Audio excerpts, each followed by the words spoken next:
Còn này thì ra mấy lâu này tôi tìm vàng không thấy. Em gửi cho anh tìm mấy tháng này em. Tìm tôi làm gì? Trước đây anh hành hạ tôi như thế nào? Anh cũng bỏ tay tôi ra tôi chém đấy. Thấy không? Tôi chém thật đấy.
cao thế này chắc mai nhỉ, lấy đá với kê ở đây làm cái chỗ để bát để nhùi thì chỗ đấy rồi không dớn được nữa.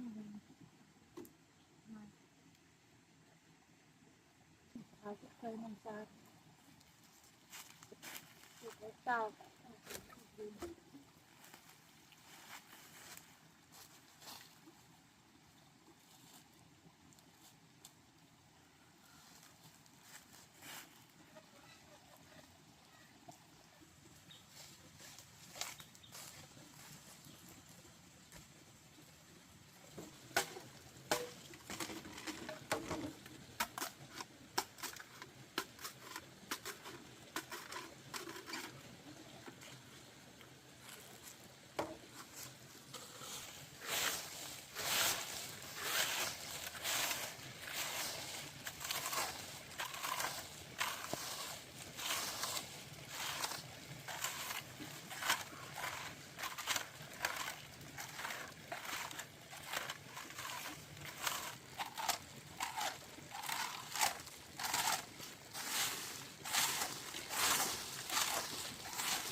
Trời chắc tối rồi chắc mai mới đi kiếm tiền dùng thôi.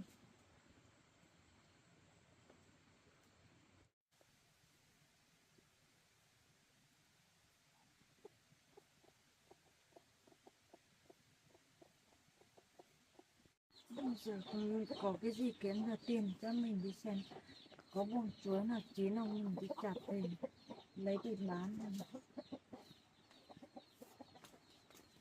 Nhỏ bác gái cũng bảo mình nếu mà có buồng chuối nào chín thì chặt đi bán mình cho mình đi xem.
Nhìn ai giống, kiểu có dáng giống vợ mình thế nhỉ? Phải không nhỉ? Nhìn giống thế nhỉ? Đúng vợ mình rồi.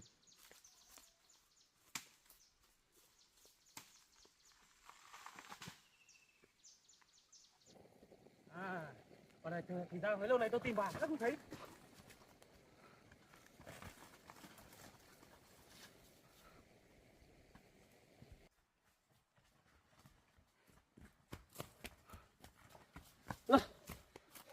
Cô đứng lại cho tôi. Cô biết mấy năm nay tôi tìm cô vất vả thế nào không? Mệt quá. Cô chạy tôi để tôi bắt được ông tha cô thôi. Mệt quá.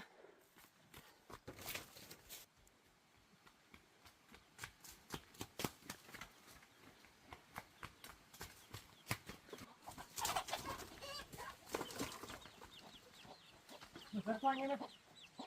Cho anh em ơi. Anh đi về đi. Anh tìm em được 2-3 tháng nay rồi, em mở cửa cho anh đi. Về với anh em ấy. Cửa cho anh em ấy. Anh đi về đi. Em mở cửa cho anh tìm em mấy tháng nay em. Tìm tôi làm gì? Em anh biết anh sai rồi em ơi. Đi về Mở đi. cửa cho anh đi về với anh em. Cửa cho anh em ấy. Anh biết anh sai Đi rồi. về đi. Anh tìm được em 3 tháng nay em. Về với anh đi em. Về với anh em. Đi em về với anh em ấy. Tôi không đi về với anh đâu. Về với anh em. Anh nhớ trước kia anh làm cái gì đối xử với tôi như Lúc này anh sai rồi, biết rồi, anh sai rồi em ạ. Rồi tệ như thế nào anh đi về. Bây giờ đi. anh biết anh nhận lỗi của anh em ấy. Về với anh em. Không. Về với anh đi, nghe anh đi, lần này anh về anh sẽ thay đổi em ấy. Tính anh như thế không Nhá. bao giờ thay đổi được đâu. Về với anh em. Không. Cùng anh em ơi. Đi em cùng về với anh. Lần này anh ấy hứa anh sẽ thay đổi em ạ. Cùng anh em ơi. Tôi đã nói là tôi không đi về cùng anh. Anh biết lỗi của anh sai rồi em ơi. Trước đây anh hành Về cùng tôi anh. như thế nào? Về cùng anh không anh em ơi. anh không bỏ tay tôi ra. Đi về cho anh con dao. Em về cho. Đi cùng anh đi. Anh không bỏ tay tôi ra tôi chém đấy. Đi về đi. Về Anh cùng đi anh. về đi. Đi em bỏ dao xuống, em cứ bình tĩnh em bỏ dao xuống. Đấy. Đi về cùng anh. Đi về đi. Đi anh tìm em được 2-3 tháng hôm nay em không về đâu. Nếu mà em không về theo anh không về đâu. Đi về đi. Đi em đi về theo. Không đi về Đi. tôi chém đấy. Đi em về đi theo anh em.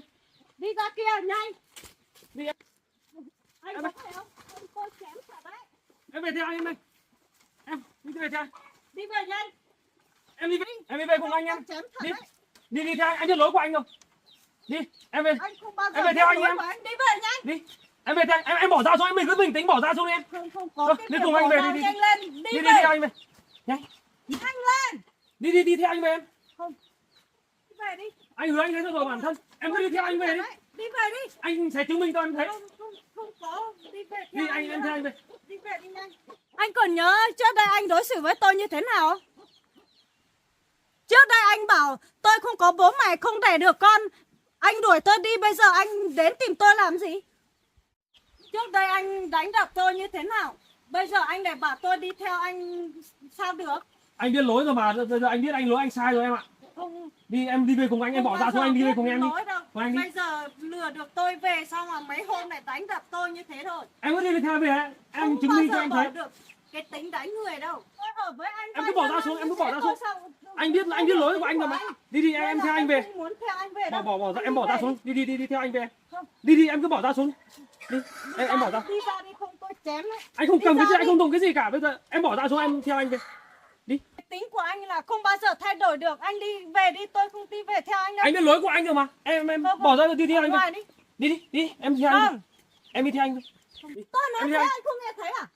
Tôi bảo anh về thì anh về đi, đừng có mà về đây. Đi em theo anh về, anh cứ bỏ đấy. Tôi nói anh không nghe thấy à? Tôi bảo đi về thì về đi, không tôi chém đấy. Đi về đi. Tôi bảo anh về đi. Tôi chém bây giờ ấy. Cấm nhá. Từ lần sau đừng lên nhà tôi nhá. Không là lên lần nào tôi chém lần đấy đấy.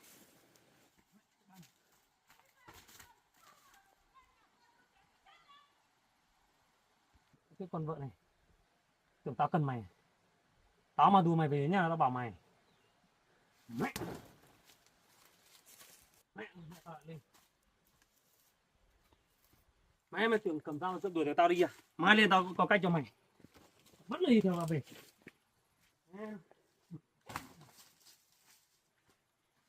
Mai mới thấy.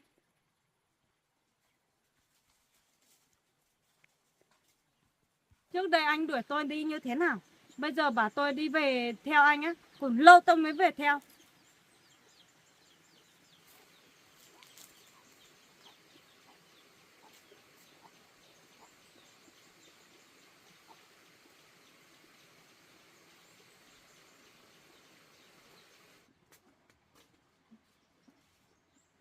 Bây giờ anh ta biết mình ở đây, không biết mình nữa. Rồi anh ta đi như thế này, không biết anh ta có về nhớ mình không? Mình sợ thật đấy, sợ mình nữa. Mà biết nhà mình ở đây là anh ta về nhớ mình ấy. Trước đây chê mình không có bố mẹ, không đẻ được con. Bây giờ lại bảo biết lỗi, lại lên bảo mình về theo. Mình không tin đâu, cái tính của anh ta như thế ấy. Mình mà về theo anh ta mấy nữa lại bị đánh thôi mà. Giờ sao mình dám đi bán chuối? Tính anh ta lại đi phá nhà mình thì sao? Tính anh ta mình biết mà. Giờ chắc đi lấy buồng chuối về để thôi. Không dám đi bán, sợ tí nữa anh ta lại về phá cửa, phá nhà mình. Tính của anh ta, mình không đi theo về á, anh ta không để yên đâu. Mình không biết mình ở đây có an toàn không? Anh ta mà về phá nhà ở đây á, mình phải trả cho họ là chết đấy, chết mà. Giờ mình cứ đi lấy buồng chuối về cất á. Anh ta là về chết rồi. Không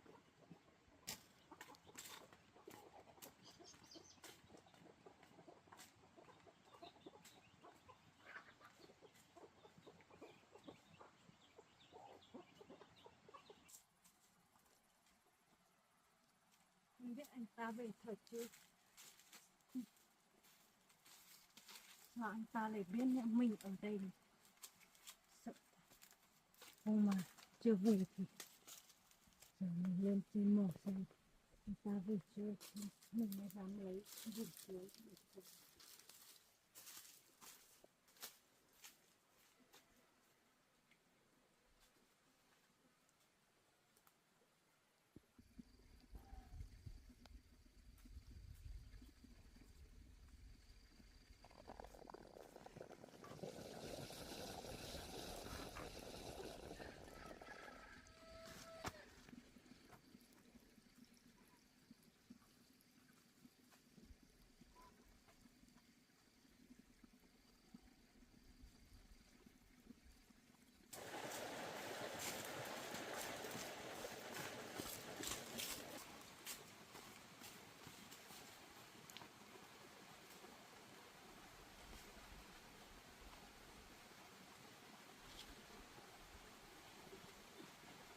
Rồi mình lấy chuối cát đã, nếu nào chín hết mình lấy đi bán, còn mấy nải nữa nó chín.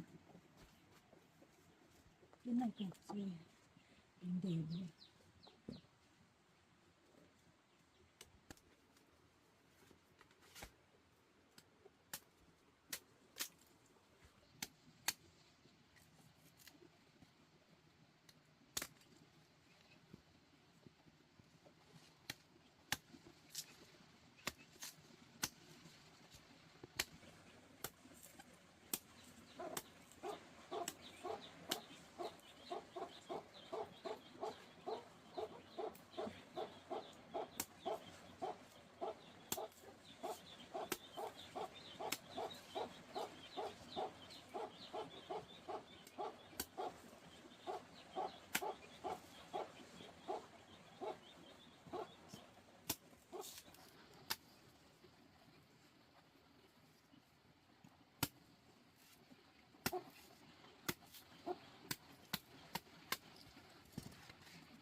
Giờ mình có cảm giác lo sợ thật đấy. Ngồi không yên. Sợ, sợ anh ta lại về về tìm, không biết chạy đâu.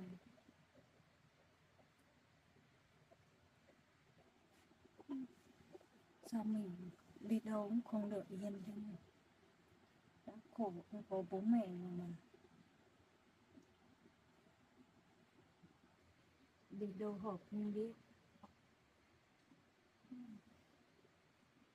Làm gì, mình không biết làm cách nào. Mà mai anh ta mà đến là mình không biết phải làm sao.